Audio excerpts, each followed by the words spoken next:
Hello everyone, मैं हूं प्रद्युमन सिंह और आप देख रहे हैं हमारा यूट्यूब चैनल HDIC अड्डा। हेलो एवरीवन, मैं हूं प्रद्युमन सिंह और आप देख रहे हैं हमारा यूट्यूब चैनल HDIC अड्डा। वीडियो शुरू करने से पहले मैं आपको बता दूं, अगर आप इस वीडियो पर नए आए हैं तो चैनल को सबसे पहले सब्सक्राइब करें, लाइक करें और आगे बढ़ें। चलिए, आज हम बात करेंगे दर्पण की। दर्पण क्या है? मिरर, यानी मिरर क्या है? तो देखिए, हमारे घर में भी मिरर होता है, वो प्लेन मिरर होता है। इसके अलावा भी मिरर आपने देखा होगा मोटरसाइकिल में, कारों में या विभिन्न जगहों पे अलग अलग प्रकार के मिरर आपको देखने पड़े। तो मिरर का मतलब क्या है? सबसे पहले कहें तो अगर कोई वस्तु या कोई सतह मिरर की तरह है तो एक चीज क्लियर है कि उस पर अगर हम कोई प्रकाश भेजेंगे तो प्रकाश का अधिकांश भाग वापस करते हैं। यानी हर वह सतह जिससे प्रकाश का अधिकांश भाग परावर्तित हो जाए, वापस हो जाए, वो मिरर है। ऐसा नहीं है कि जो हमारे घर में वही मिरर कहलाएगा, नहीं। वो हर सतह, वह हर वस्तु जिस पर हम प्रकाश डालें और उसका हम अधिकांश भाग यह देखें कि वो वापस कर दे रही है, परावर्तित कर रही है, तो वह वस्तु क्या कहलाएगी? मिरर। तो मिरर का काम क्या है? मिरर का काम ये है कि वो प्रकाश को, उस पर जो भी प्रकाश आपतित हो रही है उसको अधिकांश भाग परावर्तित कर दे, वापस कर दे, उसके पथ पर ही लौटा दे। वह सतह, वह चमकीली सतह क्या है? मिरर है। परिभाषा की बात करें तो देखिए, मिरर का निर्माण कैसे करते हैं? तो उस सतह को चमकीला बना दे, एकदम श्वेत बना दे, तो वह सतह क्या करे? तो प्रकाश का अधिकांश भाग 99.9% प्रकाश को वापस कर दे, या फिर कहें 100% प्रकाश को वापस कर दे। वो क्या है? सतह, मिरर। तो देखिए, इसके लिए हम ज़्यादातर यूज में लाते हैं कांच को। एक श्वेत कांच लिया, पारदर्शी हमने कांच लिया और उसके एक परत पर क्या करते हैं? चांदी अथवा पारे का हम कलई कर देते हैं। ध्यान से सुनना है कैसे दर्पण बनता कैसे है। तो कोई श्वेत हमने कांच लिया, और श्वेत कांच का मतलब पारदर्शी हो जो, उसके एक पृष्ठ पर हमने चांदी अथवा पारे का हमने लेपन कर दिया, कलई कर दिया, कोटिंग कर दिया हमने। और इसके बाद क्या करेंगे? हम उसको रेड आयरन से पेंट कर दें ताकि वो अलग ना हो, क्योंकि कांच जो है काफी चिकना होता है, उस पर कोटिंग नहीं की जा सकती आसानी से। इसके लिए हम क्या करते हैं?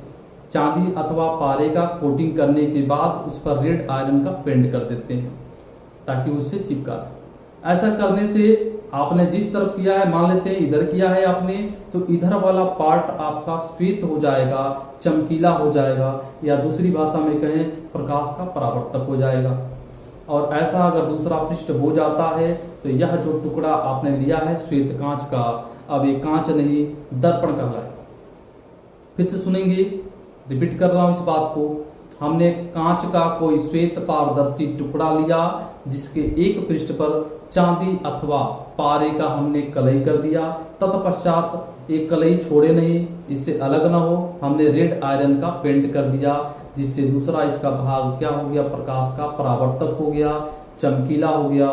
यह टुकड़ा, विशेष टुकड़ा क्या कहलाएगा? तो यह टुकड़ा कहलाएगा दर्पण। आपके घर में भी दर्पण है, अगर कोई खराब दर्पण है तो आप उसको देख सकते हैं। पीछे सफेद या लाल, रेड कलर का आपको एक पेंट मिलेगा, उस पेंट को खुरचिएगा तो अंदर से एक चमकीला पदार्थ मिलेगा, या तो पारा होगा या चांदी होगा।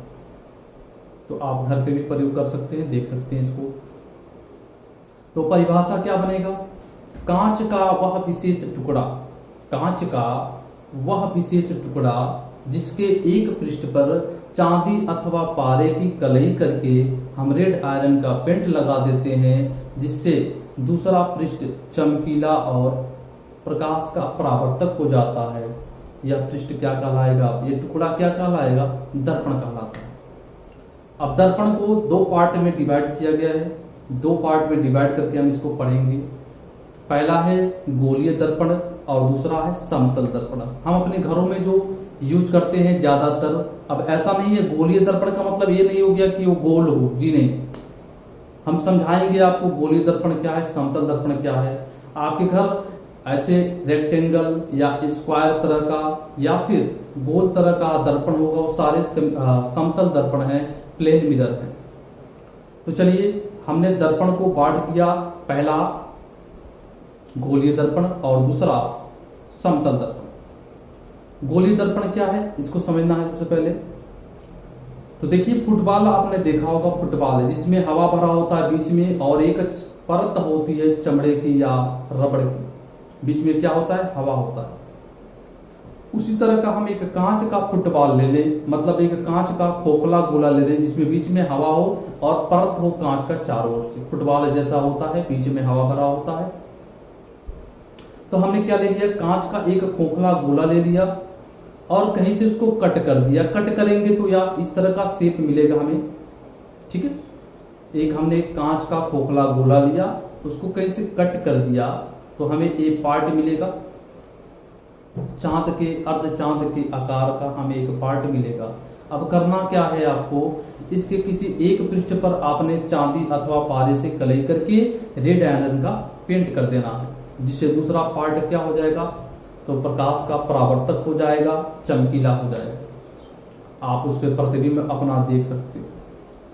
तो चलिए हमने क्या किया, गोली दर्पण की परिभाषा क्या पाया यहां से कि किसी कांच के खोखले गोले का काटा गया भाग, किसी कांच के खोखले गोले का काटा गया भाग जिसके एक परत पर हमने चांदी अथवा पारे का कलई कर दिया, जिसकी वजह से दूसरा पृष्ठ, इसका दूसरा पृष्ठ प्रकाश का परावर्तक व चमकीला हो गया।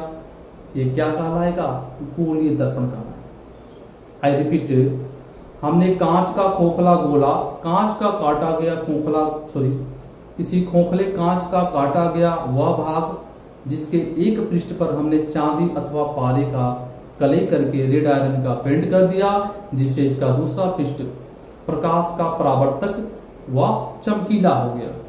यह विशेष कटिंग जो है, विशेष टुकड़ा जो है वो क्या कहलाएगा, गोलीय दर्पण। अब गोलीय दर्पण के दो पार्ट्स मिलेंगे आपको, एक मिलेगा अवतल दर्पण और दूसरा मिलेगा उत्तल दर्पण, यानी कॉनकेव मिरर और दूसरा कॉन्वेक्स मिरर। तो ये कैसे बनते हैं, तो देखिए आपने जो खोखले गोले का एक पार्ट लिया है कट करके, तो अगर उभरे हुए तल को आप कलई कर देते हो, रेड आयरन का पेंट कर देते हो, तो धंसा हुआ भाग, इस तरह वाला जो भाग है वो क्या हो जाएगा, चमकीला हो जाएगा, प्रकाश का परावर्तक हो जाएगा। तो ये क्या हो गया, अवतल, यानी कॉनकेव मिरर हो गया। यानी धंसा हुआ भाग अगर चमक रहा है तो अवतल दर्पण हो जाएगा। और अगर आपने धंसे हुए भाग को कलई कर दिया, धंसे हुए पार्ट पृष्ठ को आपने कलई कर दिया, तो उभरा हुआ पार्ट चमकीला हो जाएगा। तो इस स्थिति में यह क्या कहलाएगा, उत्तल। अब देख रहे हैं उत्तल दर्पण हो जाएगा। तो आप समझ गए होंगे कि अवतल दर्पण और उत्तल दर्पण क्या है। आई रिपीट, अगर हम उभरे हुए पृष्ठ को कलई करते हैं तो धंसा हुआ पृष्ठ प्रकाश का परावर्तक होगा, तो ये कहलाएगा अवतल। और अगर हम धंसे हुए तल को क्या करें, पृष्ठ कर दें और उभरा हुआ तल क्या हो जाएगा, चमकीला, तो ये कहलाएगा आपका उत्तल। ठीक है। अब देखिए अवतल और उत्तल दर्पण यानी कॉनकेव और कॉन्वेक्स मिरर की बात करें तो इसमें कुछ पॉइंट्स है, उसको ध्यान देना आपने। कुछ पॉइंट्स पूछे जाते हैं, एक ही बार सारा पॉइंट दे देगा, 2 नंबर में 3 नंबर में, और आपसे पूछा जाएगा। तो एक एक पॉइंट पे हम चर्चा करेंगे। ठीक है। तो चलिए हमने यहाँ पर एक अवतल दर्पण ले लिया।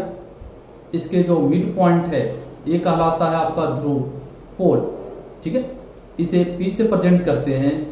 तो इसका परिभाषा क्या होगा, तो दर्पण का जो मध्य बिंदु, अगर दर्पण हम नाम देते हैं M1 M2, तो दर्पण का जो मध्य बिंदु है वो क्या कहलाता है, ध्रुव कहलाता है। ठीक है। अगला आर्टिकल आता है सेंटर ऑफ कर्वेचर, वक्रता केंद्र। तो किसी, चाहे वो अवतल है चाहे उत्तल है, सबके लिए एक ही परिभाषा है, तो ध्यान देना इसमें। तो देखिए वक्रता केंद्र क्या होता है, तो यार हमने जो गोलीय दर्पण लिया है, चाहे वो अवतल है चाहे वह उत्तल है, वह जिस कांच के खोखले गोले का काटा हुआ भाग है, जिस कांच के खोखले गोले का काटा गया भाग है, उसका केंद्र जो होगा इसका वक्रता केंद्र कहलाएगा। इसे सी से डिनोट करते हैं। इसके बाद आता है फोकस, या फोकस की बात करने से पहले हम बात करें प्रिंसिपल एक्सिस की, यानी मुख्य अक्ष की। तो देखिए गोलीय दर्पण के मध्य बिंदु और वक्रता केंद्र से होकर जाने वाली जो रेखा होती है, गोलीय दर्पण के मध्य बिंदु और वक्रता केंद्र से होकर जाने वाली जो रेखा होती है वो कहलाती है आपका मुख्य अक्ष यानी प्रिंसिपल एक्सिस। इसके बाद आता है मुख्य फोकस या फोकस बिंदु। तो देखिए प्रकाश की किरण अगर किसी वस्तु से या प्रकाश स्रोत से कोई प्रकाश किरण मुख्य अक्ष के समांतर आती है, ध्यान देना है, कोई प्रकाश किरण मुख्य अक्ष के समांतर आती है और दर्पण से टकराती है, गोलीय दर्पण से टकराती है, और टकराने के पश्चात आपको पता है दर्पण है तो प्रकाश परावर्तित होगी।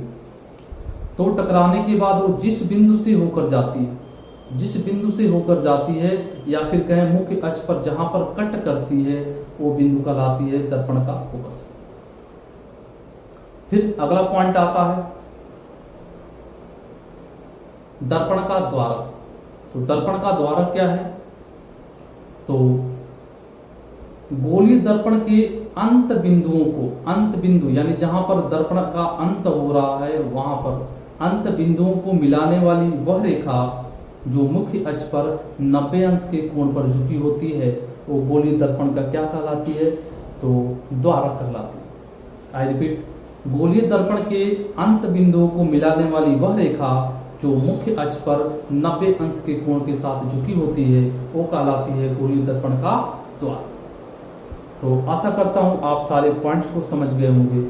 आगे हम चर्चा करेंगे कि प्रकाश किसी दर्पण पर, गोलीय दर्पण पर पड़ता है तो किस मार्ग से होता है, परावर्तन के पश्चात किस मार्ग से होकर जाता है और कैसे उस पर इमेज फॉर्म होता है। आप देखते होंगे ज़्यादातर कि हम अगर दर्पण से दूर जाते हैं तो वस्तुओं का, जो भी वस्तुएं हैं या फिर हम ही हैं दर्पण के सामने हैं, तो हमारा जो प्रतिबिंब है दर्पण में जो बनता है वो अलग अलग टाइप का बनता है। कभी छोटा बनता है, कभी उल्टा बनता है, कभी सीधा बनता है, कभी बड़ा बनता है।